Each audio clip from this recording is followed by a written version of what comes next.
বিসমিল্লাহির রহমানির রহিম।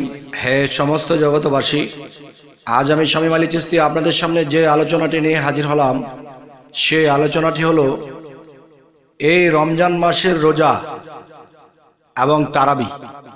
রোজা এবং তারাবি নিয়ে যে আলোচনাটি করব, অবশ্যই আমরা যদি খেয়াল করে শুনি, তাহলে আমরা হয়তো সেই মহা দোজক থেকে রক্ষা পেয়ে যাব। আর যদি আমরা যেভাবে সেভাবে করছি, তাহলে আমাদের সেই দোজকবাসী হতে হবে।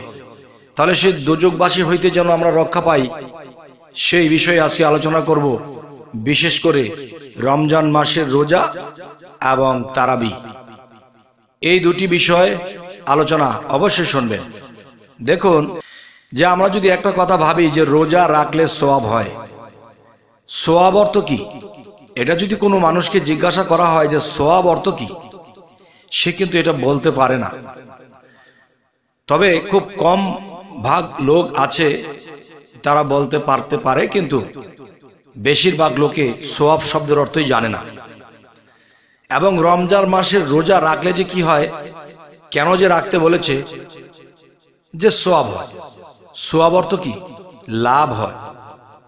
তাহলে আমি আপনি সারা দিন দেখা গেছে 3টায় 3:30টায় আমরা খাদ্য খেয়েছি এবং সন্ধ্যার সময় আমরা আবার ইফতার করেছি। এই যে এই বেলাখানি আমরা ক্ষুধার্ত রইলাম, উপবাস করে রইলাম, এতে লাভ আছে, মানে সওয়াব আছে। তাহলে এই লাভটি কি, এই সওয়াবটি কি?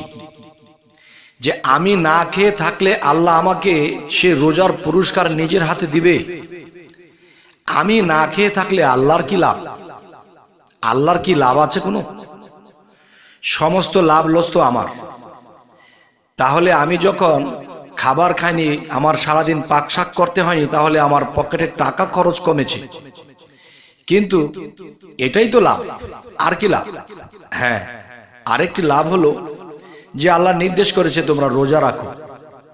আমরা যদি রোজা রাখি, আল্লাহর সৃষ্টিতে যত খাদ্য আছে, দ্রব্য আছে, এগুলো আমরা পানাহার থেকে আমরা বিরত আছি। এই জন্য আল্লাহর আর কষ্ট করে সৃষ্টি করতে হলো না, তা আমরা খাওয়া থেকে বিরত রয়েছি। এটা কি আল্লাহর লাভ? এটা যদি আল্লাহর লাভ না হয়, আর আমাদের যদি সেইটা লাভ না হয়, তাহলে কোন লাভে আমরা রোজা রাখি? এই রোজার হাকিকত কি? এই রোজার তরিকত কি? এই রোজার মারেফত কি? দেখুন, মূলত এই রোজাটা রাখলে কি হয়।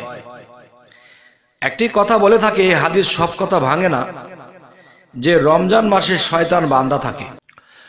রমজান মাসে শয়তান বান্দা থাকে, তার মানে কি? সেই বান্দাটা কার কাছে থাকে? সবার কাছে না।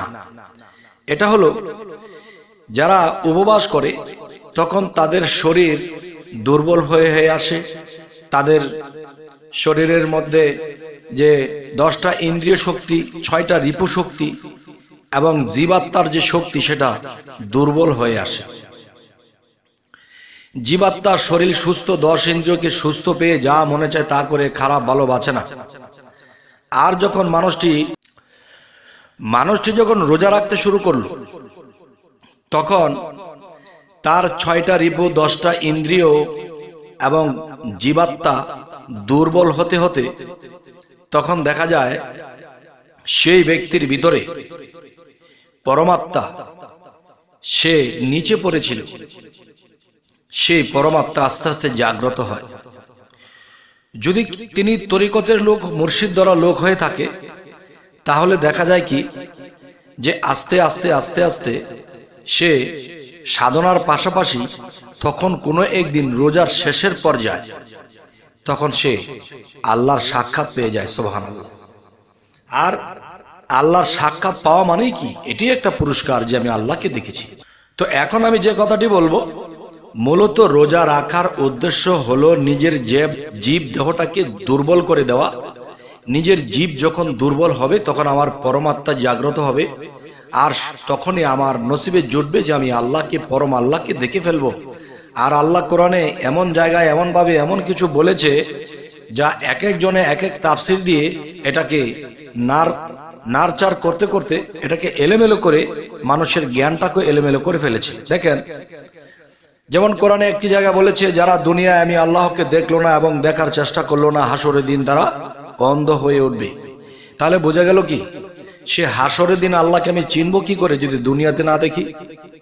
তাহলে দুনিয়াতে দেখার জন্য কিন্তু এই রমজান মাসে রোজা রাখলে, জীব দেহ দুর্বল হয়ে গেলে, 10 ইন্দ্রিয় যখন ভালো হয়ে যাবে এবং আমার পরমাত্মা যখন জাগ্রত হবে, তখন আমি তাকে দেখে নেব। এ হলো রোজার হাকিকত এবং লাভ। আচ্ছা, তারাবি, তারাবি শব্দের অর্থ কি? তারাবি শব্দের অর্থ বিশ্রাম। তো এখন আপনারা একটা জিনিস চিন্তা করেন যে তারাবি শব্দের অর্থ যদি আল্লাহ বলে থাকে, বা তারাবি শব্দের অর্থ যদি আমরা পাই বিশ্রাম, তাহলে দেখেন সারা দিন একটা মানুষ যখন রোজা রাখে, তো প্রতিদিন যদি এশারের নামাজ 20 রাকাত পড়তো, এখন কিন্তু তারাবির আরো 20 রাকাত বেড়েছে। তাও কি খতম তারাবি পড়তে গেলে তখন দেখা যায় কি হয়, যে যতক্ষণ পর্যন্ত সূরা শেষ না হচ্ছে ততক্ষণ পর্যন্ত আয়াত চলছে লম্বা লম্বা টানে। আর তখন কি আর শরীরে মানে, সারাদিন খাটাখাটনি করে অফিস আদালত করে এখন ইফতারি করার পরে যখন শরীরটা পড়ে গেছে, তখন সে তারাবির মধ্যে যখন দাঁড়াইছে, তখন তার শরীরের রেস্টের দরকার। এই শরীরটার প্রয়োজন, সে একটু রেস্ট নেবে। আর তখন দেখা যায় তারাবির আরো 20 রাকাত, এশারের 20 রাকাত, 40 রাকাত আরো আছে। তাহলে এগুলো পড়তে পড়তে একজন মানুষ ক্লান্ত হয়ে পড়ে, আর মনে মনে নামাজে দাঁড়িয়ে বলতে থাকে, হে আল্লাহ, সারাদিন খাটাখাটনি করেছি, এখন 4টা খেয়েছি, এখন তো নামাজে আর দাঁড়িয়ে থাকতে পারছি না। আর ইমাম সাহেব বড় বড় কেরাত টান দিচ্ছে। তো এরকম করতে করতে দেখা যায় যে রাস্তায় যে বিছানাগুলো ছিল নামাজের, সেগুলো উঠে গেছে। এর 3-4 দিন পরে বারিন্দার গুলো উঠে গেছে। এরপরে রোজা যখন 10টা 12টা থাকবে, তখন দেখা যায় ওই সিরিয়ালে 4-5 কাতার আর নেই। কেন নেই? মানুষ দিন দিন রোজা রাখতে রাখতে তাদের এমন একটা অবস্থা হয়েছে যে তারা আর দাঁড়িয়ে থাকতে পারে না, তাদের কাজ করে খেতে হয়।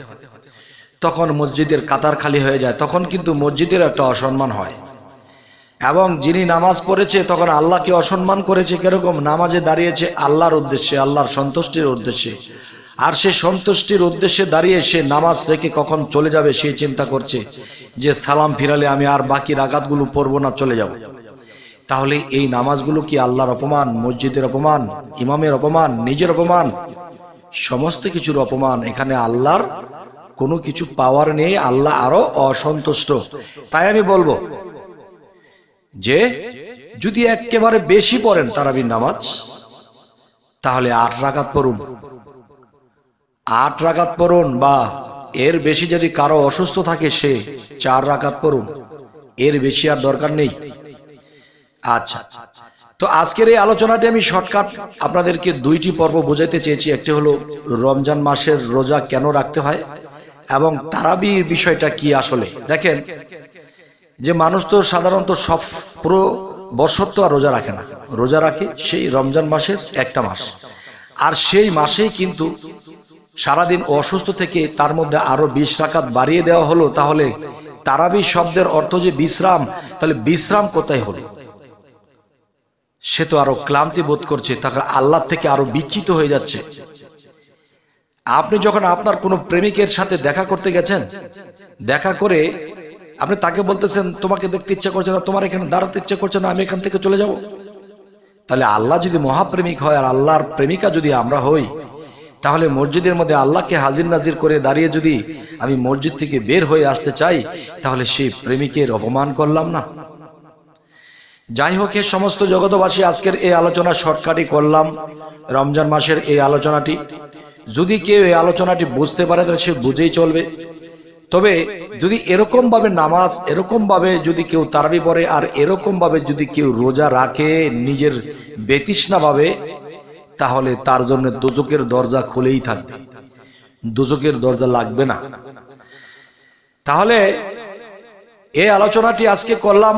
যদি আপনাদের কাছে এই আলোচনায় যদি কোনো খারাপ লাগে অবশ্যই কমেন্টে জানাবেন, যদি ভালো লাগে তবু জানাবেন। সকলে ভালো থাকবেন, আমাদের চ্যানেলটিকে সাবস্ক্রাইব করে রাখবেন। আল্লাহ হাফিজ।